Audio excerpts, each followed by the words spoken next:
আসসালামু আলাইকুম রহমতুল্লাহ। সুপ্রিয় শিক্ষার্থীবৃন্দ, আশা করি তোমরা সবাই ভালো আছো। এই ভিডিওটা তৈরি করছি দশম শ্রেণীর শিক্ষার্থীদের জন্য। 2025 সালে দশম শ্রেণীর অর্থনীতি বইয়ের একটা রিভিউ দেখবো আজকে আমরা। তোমরা জানো 2024 শিক্ষাবর্ষে অষ্টম এবং নবম শ্রেণীতে নতুন কারিকুলাম শুরু হয়েছিল, যে কারণে তোমাদের নবম শ্রেণীতে কোনো বিভাগ বিভাজন ছিল না। সো এই বইটা কিন্তু নবম শ্রেণীতে তোমাদের পড়ানো হয়নি, কিন্তু তার আগে তোমাদের বড় ভাই এবং আপুরা তারা কিন্তু নবম দশম শ্রেণীতে এই বইটা কিন্তু পড়ে এসেছে। তো এবার যেহেতু নতুন কারিকুলাম বাতিল করে পুরাতন কারিকুলামে ফেরত যাওয়া হচ্ছে, 2025 সালে কিন্তু আবারও বিভাগ বিভাজন শুরু হচ্ছে এবং তোমরা যারা মানবিক বিভাগ নিয়ে পড়াশোনা করবে, অর্থাৎ আর্টস নিয়ে পড়াশোনা করবে, তাদেরকে কিন্তু এই বইটা অবশ্যই পড়তে হবে, ঠিক আছে? জাতীয় শিক্ষাক্রম ও পাঠ্যপুস্তক বোর্ড কর্তৃক 2013 শিক্ষাবর্ষ থেকে নবম দশম শ্রেণীর পাঠ্যপুস্তক রূপে এই অর্থনীতির বইটা কিন্তু নির্ধারিত হয়ে আসছে। তো চলো বইয়ের একটা সূচিপত্র প্রথমে দেখে নিই।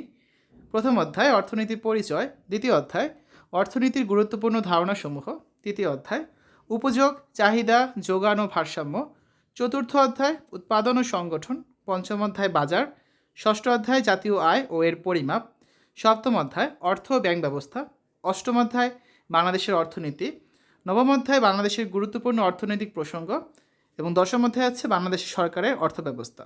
এখন তোমাদের যে বইটা দেওয়া হবে সেই বইটা যে 10টা অধ্যায় থাকবে এমনটা নাও হতে পারে, কারণ 2025 সালের প্রত্যেকটা বই কিন্তু বেশ কিছু পরিমার্জন এবং সংশোধন করে তোমাদের সামনে উপস্থাপন করা হবে।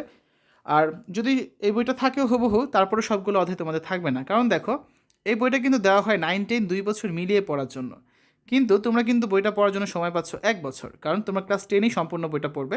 সো এখান থেকে তোমাদের একটা শর্ট সিলেবাস দেওয়া হবে, সেই শর্ট সিলেবাসের আলোকে কিন্তু 2026 সালে তোমাদের এসএসসি পরীক্ষা হবে। সো চিন্তার কোনো কারণ নেই যে সম্পূর্ণ বইটা তোমরা কীভাবে শেষ করবে। তোমাদের যে সিলেবাসটা দেওয়া হবে সেই সিলেবাস থেকে তোমাদের পরীক্ষার প্রশ্ন আসবে, ঠিক আছে?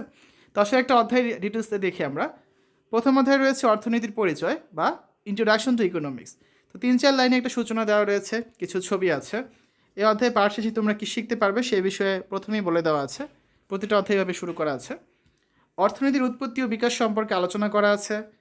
একটা কাজ আছে, তোমাদের নবম শ্রেণীর বইগুলো তো কাজ ছিল, তো এই দশম শ্রেণীর বইগুলোতে দেখবে বেশ কিছু কাজ থাকবে। দুটি মৌলিক অর্থনৈতিক সমস্যা নিয়ে আলোচনা করা হয়েছে, দুষ্প্রাপ্যতা এবং অসীম অভাব। অর্থনীতির ধারণা দেওয়া হয়েছে, অর্থনীতিবিদগণ অর্থনীতি সম্পর্কে কী সংজ্ঞা দিয়েছেন সেই বিষয়গুলো রয়েছে। ব্যষ্টিক এবং সামষ্টিক অর্থনীতি আলোচনা রয়েছে, এদের মধ্যে পার্থক্যগুলো রয়েছে। অর্থনীতির 10টি নীতি সম্পর্কে আলোচনা করা হয়েছে। আয়ের বৃত্তাকার প্রবাহ দুটি খাত, এখানে একটা চিত্র রয়েছে, সেই চিত্রটা খুবই সুন্দর একটা চিত্র। তারপর হচ্ছে বিভিন্ন ধরনের অর্থনৈতিক ব্যবস্থা সম্পর্কে আলোচনা করা হয়েছে, ধনতান্ত্রিক অর্থনৈতিক ব্যবস্থা, সমাজতান্ত্রিক অর্থনৈতিক ব্যবস্থা, মিশ্র অর্থনৈতিক ব্যবস্থা, সব কিছুই রয়েছে। এবং অধ্যায় শেষে একটা অনুশীলনী রয়েছে। অনুশীলনীর প্রথমে রয়েছে কিছু সংক্ষিপ্ত প্রশ্ন, তারপরে রয়েছে বর্ণনামূলক প্রশ্ন। এই বর্ণনামূলক প্রশ্নগুলো হচ্ছে দৃশ্যপটবিহীন প্রশ্ন। এরপর রয়েছে বহু নির্বাচনী প্রশ্ন এবং সবার শেষে থাকবে সৃজনশীল প্রশ্ন। সৃজনশীল প্রশ্ন কোনগুলো? তোমরা যে বার্ষিক পরীক্ষায় দৃশ্যপট নির্ভর প্রশ্নগুলো লিখেছো সেই প্রশ্নগুলো। এই যে একটা দৃশ্যপট, তার আলোকে 4টা প্রশ্ন থাকবে। গ আর ঘ হচ্ছে দৃশ্যপট নির্ভর প্রশ্ন, আর ক আর খ হচ্ছে এখানে এক কথায় উত্তর দাও বা সংক্ষিপ্ত প্রশ্ন। এখন নতুন বইটা যখন হাতে পাবে তখনই বোঝা যাবে আসলে তোমাদের নতুন বইটা কোনটা থাকছে, সৃজনশীল থাকবে নাকি বার্ষিক পরীক্ষার মতো দৃশ্যপটবিহীন দৃশ্যপট নির্ভর প্রশ্ন থাকবে, ঠিক আছে? যেহেতু বছরের প্রথম দিন নতুন বই পাওয়ার সম্ভাবনা খুবই কম, আমরা যদি কোনো অনলাইন কপি বা সফট কপি পাই সেটা অবশ্যই তোমাদের সাথে শেয়ার করে দিব। শিক্ষার্থীরা, এতক্ষণ তোমরা দেখলে দশম শ্রেণীর 2025 সালে অর্থনীতি বই নিয়ে আলোচনা। আশা করি তোমাদের কাছে ভিডিওটা ভালো লেগেছে। আর এই ভিডিওটা ছিল মানবিক বিভাগের শিক্ষার্থীদের জন্য যারা আর্টস নিয়ে পড়াশোনা করবে।